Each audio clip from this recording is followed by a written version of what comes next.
বিসমিল্লাহির রহমানির রহিম। আসসালামু আলাইকুম ওয়া রাহমাতুল্লাহি ওয়া বারাকাতুহু। আজকে আমি আপনাদের মাঝে হাজির হয়েছি পলাতক ব্যক্তিকে অস্থির করে ফিরিয়ে আনার 100% পরীক্ষিত সেরা শক্তিশালী বিশেষ একটি আমল নিয়ে। যে সকল ভাই ও বোনেরা পলাতক ব্যক্তিকে অথবা নিরুদ্দেশ কোনো ব্যক্তিকে অস্থির করে নিজের কাছে খুবই দ্রুত হাজির করতে চান, সে সকল ভাই ও বোনেরা জীবনে একবার হলেও এই আমলটি করে দেখবেন। পলাতক ব্যক্তি পৃথিবীর যে কোনো স্থানেই থাকুক না কেন, যার সাথে থাকুক না কেন, পাগল পারা হয়ে ফিরে আসবে ইনশাআল্লাহ। কোনো ব্যক্তি যদি পালিয়ে যায় অথবা হারিয়ে যায়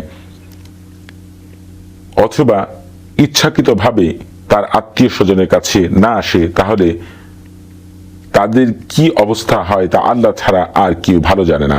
ওই পরিবারের সকলের খাওয়া দাওয়া, ঘুম, কাজকর্ম বন্ধ হয়ে যায়, পাগলপাড়া হয়ে যায়, এদিক সেদিক ছোটাছুটি করতে থাকে, পরিচিত মানুষের সাথে যোগাযোগ করতে থাকে। শেষ পর্যন্ত যখন তার কোনো খোঁজ না পাওয়া যায়, তখন তাদের পরিবারের প্রত্যেকের অবস্থায় খুবই খারাপ হয়ে যায়।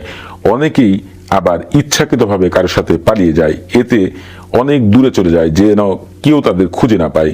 অনেকেই যখন আর খুঁজতে খুঁজতে হয়রান হয়ে যায়, কোনো খোঁজ খবর না থাকে, তখন অনেক মানুষই আছে যারা বিভিন্ন মাধ্যমে বিজ্ঞাপন দিয়ে থাকেন এদের খোঁজার জন্য। এরপরেও তাদের খোঁজ না পাওয়া যায়, তখন তারা হতাশ হয়ে যায়। কোনো মানুষ যদি ইচ্ছাকৃতভাবে পালিয়ে যায়, তাকে খোঁজা এর চাইতে কষ্টের কাজ পৃথিবীতে আর কিছু হতে পারে না। আপনাদের একটি বিষয় জেনে রাখা ভালো, আল্লাহ তাআলা পবিত্র কোরআনে সকল বিষয়ের সমাধান দিয়ে দিয়েছেন। শুধুমাত্র সঠিক নিয়মে নেক নিয়তে আল্লাহর কাছে চাইতে হবে, তাহলে আল্লাহ তাআলা 100% কামিয়াব করবেন ইনশাআল্লাহ। আল্লাহ তাআলা এই নকশাটির মধ্যে একটি বিশেষ শক্তিশালী জিন লুকায়িত রেখেছেন, যে বিশেষ জিন এক নিমিষে সারা পৃথিবী ঘুরতে পারেন, অল্প সময়ের মধ্যে জানতে পারেন পলাতক ব্যক্তি কোথায় আছে। এই বিশেষ জিন পলাতক ব্যক্তির মস্তিষ্ক এবং কলবে ঢুকে পলাতক ব্যক্তির মনকে এমনভাবে পরিবর্তন করে দেন, তখন পলাতক ব্যক্তি তার আত্মীয় স্বজনের, মা বাবা, ভাই বোন প্রতি পাগল পারা হয়ে দেওয়ানা হয়ে যায়, অস্থির হয়ে যায়, ব্যাকুল হয়ে যায়। তার মন প্রাণ ছটফট করতে থাকে তার বাড়িতে ফেরার জন্য। পলাতক ব্যক্তি যতক্ষণ পর্যন্ত বাড়িতে না ফিরবে, তার কাজকর্ম, খাওয়া দাওয়া, ঘুম, হাঁটতে চলতে, কারোর সাথে কথা বলতে কোনো কিছুই ভালো লাগবে না, সব সময় অস্থির থাকবে। দুনিয়ার কোনো শক্তি পলাতক ব্যক্তিকে আটকে রাখতে পারবে না। 7 দিনের মধ্যে বাড়িতে এসে হাজির হবেন ইনশাআল্লাহ। আপনারা এই আমলটি সকলের কাছে শেয়ার করবেন।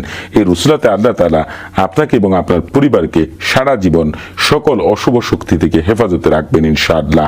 আমার চ্যানেলে প্রেম, মহব্বত, আকর্ষণ সৃষ্টি, ভালোবাসা সৃষ্টি, পছন্দের ব্যক্তিকে হাজির করা, স্বামী অথবা স্ত্রীকে বাধ্য করা, শত্রু ধ্বংস করা, জালেম শত্রুদের বিচ্ছেদ ও শত্রুতা সৃষ্টি করা, অবৈধ সম্পর্ক ধ্বংস করা, জিন জাদু কুফরি বাঞ্ছনা দূর, পুত্র সন্তান লাভ, চাকরি লাভ, আর অনেক বিষয়ে আমল দিয়ে থাকি।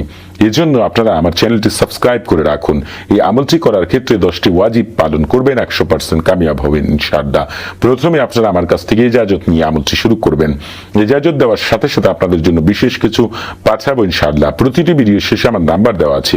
এরপর আপনারা পাক পবিত্র হয়ে ওযু করে জায়নামাজে বসে শরীর আতর মেখে পাক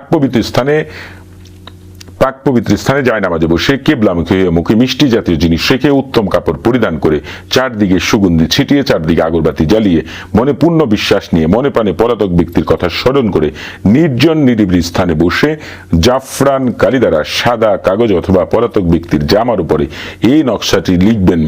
শুক্রবার জুমার নামাজের আগেই নকশাটি লিখতে হবে। শুক্রবার জুমার নামাজের আগে জাহল নুজুমের বিশেষ শক্তিশালী বিশেষ শক্তি সুফিদের বেশে পৃথিবীতে আসেন। এই সময় এই শক্তির সাথে 224 জন খাদেম আসেন লাল পোশাকে। এই সময় কোনো ব্যক্তি যদি পলাতক ব্যক্তিকে, হারিয়ে যাওয়া ব্যক্তিকে, পছন্দের ব্যক্তিকে হাজির করার কোনো আমল করেন, এই বিশেষ শক্তিরা আল্লাহর হুকুমে 100% কামিয়াব হওয়ার জন্য বিশেষ সাহায্য সহযোগিতা করে থাকেন। এই নিয়মে নকশা লেখা শেষ হলে নকশার নিচে পলাতক ব্যক্তির নাম লিখতে হবে। আপনাদের পলাতক ব্যক্তি যদি ছেলে হয়, তাহলে নকশার নিচে প্রথম ফালান শব্দ লিখবেন ওই ছেলেটির নাম, তারপর লিখবেন বিন, তারপর লিখবেন ওই ছেলেটির বাবার নাম। আর পলাতক ব্যক্তি যদি মেয়ে হয়, তাহলে আপনারা নকশার নিচে প্রথম ফালান শব্দ লিখবেন ওই মেয়েটির নাম, তারপরে এখানে বিনের পরিবর্তে বিনতে লিখবেন এবং তারপরে হচ্ছে মেয়েটির মায়ের নাম লিখবেন। বাকি সকল কিছু একই রকম থাকবে। নকশা লেখা শেষ হলে নকশাটি মধ্যে সামান্য আতর মেখে নকশাটি অন্ধকার ঘরের কোনো একটি কোণে রেখে দিবেন এবং নকশার উপরে বড় কোনো পাথর দ্বারা চাপা দিবেন এবং ঘরের দরজা ও জানলা বন্ধ রাখবেন। 7 দিনের মধ্যে পলাতক ব্যক্তি, নিরুদ্দেশ ব্যক্তি আপনার সামনে এসে হাজির হবে। কেউ তাকে রশি দিয়েও বেঁধে রাখতে পারবে না ইনশাআল্লাহ।